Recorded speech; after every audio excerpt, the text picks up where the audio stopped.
হ্যাঁ, মাস্টাররাও কখনো, কখনো ভুল করে। আর এবছর পরপর ২ মাসে ২ টো ছবি সেটা বারবার চোখে আঙ্গুল দিয়ে দেখালো। একটা হচ্ছে জুলাই মাসে 'ইন্ডিয়ান 2' যেটা শঙ্করের মাচ অ্যাওয়েটেড সিনেমা ছিল, যার লিড ছিল কমল হাসান এবং সিদ্ধার্থ, যেটা একদম ডিজাস্টার প্রমাণিত হলো পরবর্তীকালে। শঙ্করের অতিরঞ্জিত মেকিং এবং আ মানে মাস অ্যাপিল যেটাকে বলে মেসেজ, সেটা করতে গিয়ে করাপশনের এগেইনস্ট এ মেসেজ সেটা করতে গিয়ে ছবিটা পুরো ডিজাস্টার হয়ে গেল। ঠিক সেরকমই স্মার্ট শঙ্কর, স্মার্ট শঙ্কর পুরী জগন্নাথের একটা হিট সিনেমা, তার ফ্র্যাঞ্চাইজি ডাবল স্মার্ট, যেটা রাম পানিথেনির লিড, রাম পানিথেনি হিরো এবং সঞ্জয় দত্ত ভিলেন হিসেবে পুরী জগন্নাথ নিয়ে এলো। যেখানে পুরী জগন্নাথ ভারতবর্ষের ফিল্ম ইন্ডাস্ট্রির অন্যতম মাস্টার ডিরেক্টর, মাস্টার ক্লাস করা ডিরেক্টর। তাকে দেখে অনেক স্টুডেন্ট শেখে।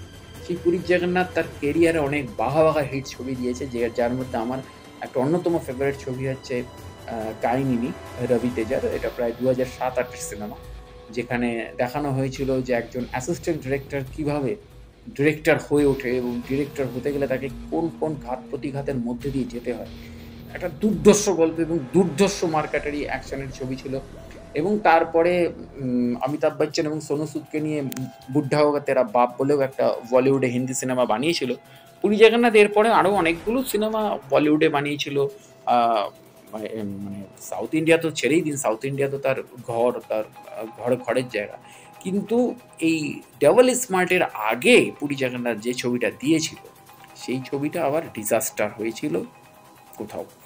তো এক্স্যাক্টলি জানি না পুরী জগন্নাথ শেষের দিকে কিনা, মানে ফিনিশ হয়ে আসছে হয়তো আস্তে আস্তে। যে লোকটা বলে বলে ব্লকবাস্টার দিত একটা সময়, সেই লোকটা এরকম ব্রেনলেস সিনেমা দিচ্ছে কেন? মানে যার ছবিতে একটা আবেগ থাকতো, যার ছবিতে একটা ভালো গল্প থাকতো, সেই লোকটা ধীরে ধীরে ধীরে ধীরে ব্রেনলেস সিনেমা দেওয়া শুরু করেছে। এবং এমনই ব্রেনলেস সিনেমা দিচ্ছে যে যেখানে মানে কি বলবো, মানে নায়িকাকে অনেক, মানে সাউথ ইন্ডিয়ান সিনেমাতে লাস্যময়ী নায়িকা প্রচুর আছে, কিন্তু সেটার একটা ট্রেন্ড ছিল একটা সার্টেন টাইম অবধি। কিন্তু লাস্ট বেশ কয়েক বছরে সাউথ ইন্ডিয়ানদের নায়িকাকে এতটা আই ক্যান্ডিভাবে প্রেজেন্ট করা হয়নি। হ্যাঁ, তারা হয়তো আইটেম করেছে, তারা হয়তো অনেক সাহসী ড্রেস পরে গান করেছে, কিন্তু তার মধ্যেও গল্পটার কিন্তু ডিজাইনিং আলাদা ছিল। যেমন সামান্থাকে আমরা দেখেছিলাম মানে পুষ্পাতে সেই আইটেম ড্যান্সটা করতে, কিন্তু তার মধ্যেও গল্পের প্রাধান্য কিন্তু বেশি ছিল, গল্প কিন্তু গল্পের মতন চলছিল।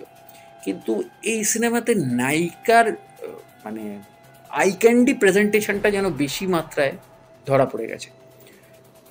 কোথা থেকে একটা গোগো ক্যারেক্টার নিয়ে এসেছিল, যেটা কমিক রিলিফ, যেটার কোনো দরকার ছিল না।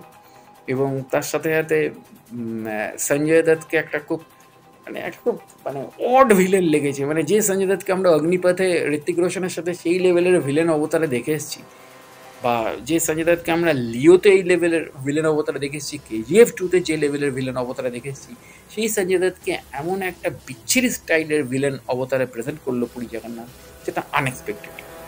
আর রাম পানিথানির কথা তো বলাই, মানে কি বলবো আর কি, মানে এত বছর হয়ে গেল, তার প্রেজেন্টেশনের মধ্যে এখনও সেই অতীতের যে সাউথ ইন্ডিয়ান প্রেজেন্টেশন, সেই প্রেজেন্টেশনগুলো রয়েছে। দেখুন, রবি তেজাও কিন্তু প্রেজেন্টেশন করেন সেই পুরনো প্রেজেন্টেশন, কিন্তু রবি তেজা কিন্তু এই পুরনো প্রেজেন্টেশন মানে কমেডি করতে করতে হট করে সিরিয়াস হয়ে যায়।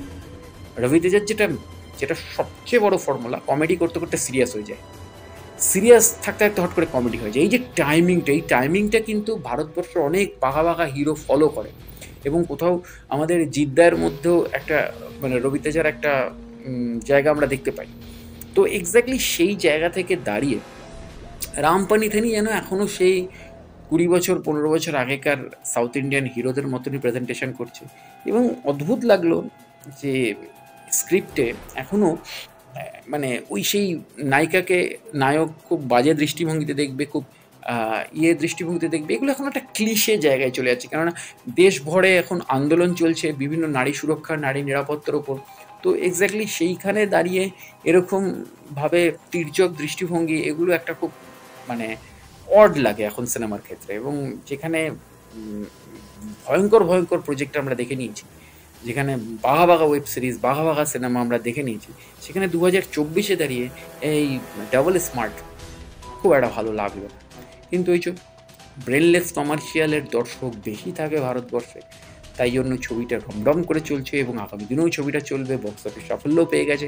কেননা পুরী জগন্নাথ খুব ভালো মানুষের পালসটা বোঝে, অনেকটা আমাদের রাজদার মতন খুব ভালো মানুষের পালসটা বোঝে, পাবলিক, সাধারণ পাবলিক কী চাইছে। ম্যাক্সিমাম সাধারণ পাবলিক কমার্শিয়াল ছবি দেখতে যায়, এন্টারটেনমেন্টের জন্য যায়, সিনেমাটা দেখার পর ভুলে যায়, বাড়িতে চলে এসে ঘুমিয়ে যায়। কিন্তু আমার কাছে বা আমাদের কাছে সিনেমা হচ্ছে সেটাই, যেটা দেখে বাড়িতে ফেরার পর একটা আফটার এফেক্ট ট্রমা থাকবে এবং যেটা বারবার দেখতে ইচ্ছা করবে। তো এক্স্যাক্টলি সেই জায়গা থেকেই কালকি 2898 এই বছরের অন্তত বাদবাকি ছবিগুলোর থেকে আলাদা, এবং পরবর্তীকালে ভেদা বলুন বা স্ত্রী 2 বলুন, এই লটে যে রিলিজগুলো, এগুলো খুব ভালো ভালো ছবি, বা খেল খেল মে, পারফেক্ট স্ট্রেঞ্জার, ইটালিয়ান সিনেমার মানে ভারতীয় কপি, কিন্তু তাও ভালো।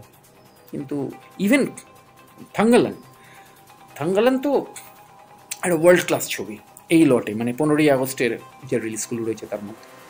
কিন্তু কোথাও এই ছবিটা, সবাইকে যে সবাই সব কিছু বানাতে হবে এর তো কোনো মানে নেই। এবং দেখা হচ্ছে পরের ভিডিওতে।